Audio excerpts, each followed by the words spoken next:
I now give the floor to Ms. Roza Otunbayeva. Good morning, Madam President.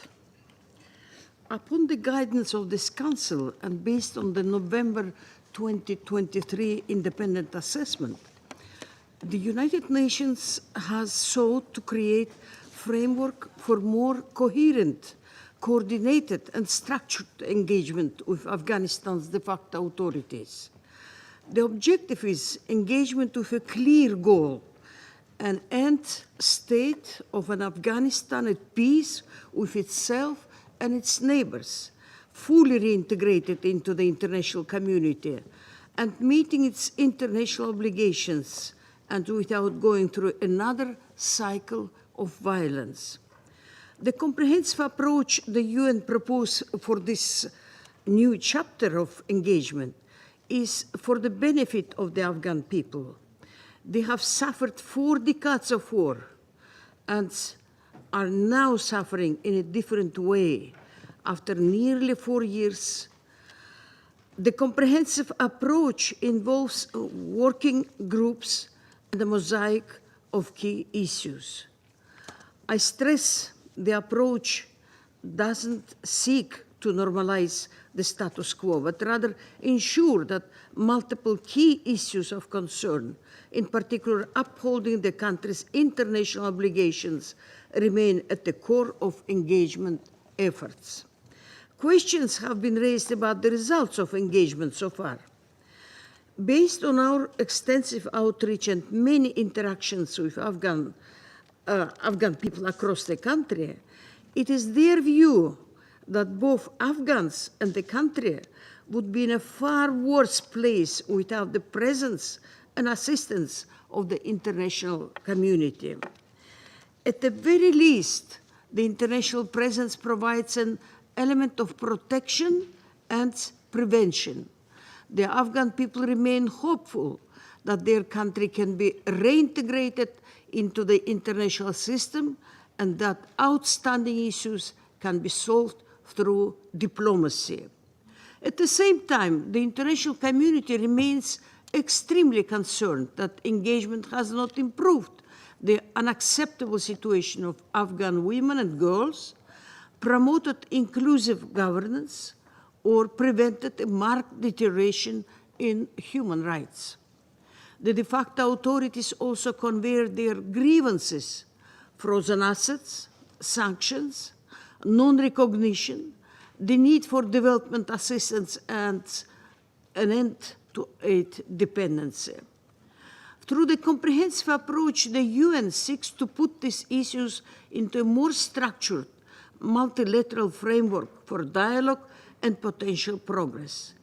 It seeks to demonstrate to the de facto authorities and to Afghans that there is a pathway to reintegration, to describe in more detail the steps that are necessary for reintegration, to maintain open channels for discussion and possible international cooperation, and through the building of confidence, begin removing obstacles that impede further cooperation. The aim is to provide a framework and process that highlights the potential benefits of global cooperation, paving the way for these challenges to be more effectively addressed. In doing so, we have engaged with multiple stakeholders inside, outside of Afghanistan, not only to build consensus, but also ensure this is a process through which all voices will be heard. In a few days in Doha, the United Nations is convening meetings of the 2 working groups on counter-narcotics and the private sector, established following the 3rd meeting of Special Envoys in Doha in 2024, that bring all stakeholders together at the same table. This is an important development that gives momentum to multilateral engagement and builds confidence in the value of mutual cooperation in the crucial areas of enabling the private sector and counter-narcotics. Madam President, The de facto authorities have provided relative stability and security, promoted modest economic growth and foreign investment, initiated dormant infrastructure projects, and deepened their diplomatic ties abroad, especially within the region. But they also continue to implement highly restrictive and discriminatory policies on the Afghan people. These policies are embodied in the law on the propagation of virtue and prevention of vice, promulgated last August. In April, UNAMA released a report on the law's implementation and impacts on the Afghan people. In addition to its human rights implications on Afghan women and men, the law has far-reaching impacts for Afghanistan's minorities, for the economy, particularly women-run businesses, for humanitarian operations, and for the media. The law cemented the de facto authorities' systematic state-sponsored policies that exclude women and girls from participation in public life, including access to education, employment, freedom of movement, and freedom of expression. Through this law, de facto authorities are continuing to pursue a path that distances Afghanistan from its international obligations and hinders Afghanistan's eventual reintegration into the international system. We cannot forget the unacceptable situation of Afghan women and girls, even if their continued marginalization under increased enforcement of more and more decrees no longer generates headlines. As one Afghan women interlocutor said to us, the current struggle is not about dramatic acts of defiance, but the quiet and relentless pursuit of daily life or resilience. She urged the international community to look beyond sensational headlines and recognize that what is happening is an invisible war of attrition where, I quote, survival itself is an act of rebellion. The ongoing ban on girls' education beyond the primary level is the clearest sign of the Taliban's discrimination against women and continues to set Afghanistan apart from the world. We call again for this ban to be lifted and for girls and women to be allowed once again the right to education. Freedom of expression and the space for private media in Afghanistan have shrunk further. De facto authorities continue to use arbitrary arrests and detentions to stifle opposition voices. I'm pleased to report on constructive engagement with de facto Office of Prison Administration. We have received commitments for continued access to prisons, male and female detainees countrywide, to address issues and to improve the conditions for detainees within their means. I welcome these efforts, for instance, on vocational training sessions, limited mental health support, and food support in some prisons. Madam President, the delivery of UNAMA's mandate is also complex and sometimes dangerous. In this May, dozens of our female national staff were subjected to explicit death threats from unidentified individuals in relation to their work with UNAMA and other UN agencies, funds, programs, requiring us to implement interim measures to protect their safety. In our subsequent engagements with the de facto authorities, they said they were not responsible, but it was also clear these armed individuals were operating with impunity in a coordinated manner in the capital. This is a strong rebuke to the de facto authorities' claim that they have established security and secured the safety and dignity of Afghan women. In general, the number of security incidents has remained low. However, at the same time, regional countries continue to express concerns about the presence of ISIL-K in Afghanistan, as well as other groups of foreign fighters that could pose a threat to the region.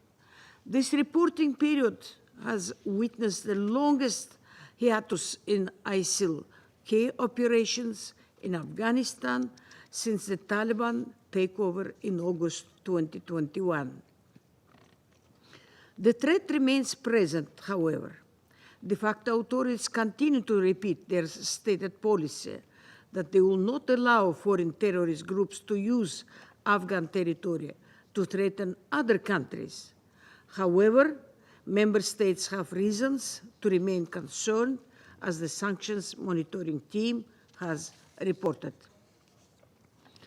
Madam President, another area of our mandate that is becoming increasingly challenging to implement is humanitarian mine action. Over the years, the UN's coordination and threat mitigation work has helped save countless civilian lives from the scourge of the explosive remnants of war, mainly children's lives. The funding available to UN partners for this critical work ends this July. Key data management informing of which areas have been made safe will halt. Crucial quality assurance and prioritization work will stop. And without UN coordination, mine action NGOs will be working in isolation, and contamination and clearance data will not be available to other humanitarian and development actors. Compared to only a year ago, the number of mine action teams active in the field has already nearly halved. Mines and unexploded ordnance have killed hundreds of people this year, most of them children, and if the current funding cuts continue, countless more lives will be at risk. The grim picture of demining work in Afghanistan reflects broader cuts in life-saving humanitarian assistance to the people of Afghanistan. Almost midway through the year, and the Afghanistan humanitarian needs and response plan is just 19% funded. This shortfall, which has been compounded by recent dramatic cuts in donor funding, jeopardizes the humanitarian response at a time when the region is experiencing considerable volatility. Already more than 600,000 Afghans have returned from neighboring Pakistan and the Islamic Republic of Iran this year.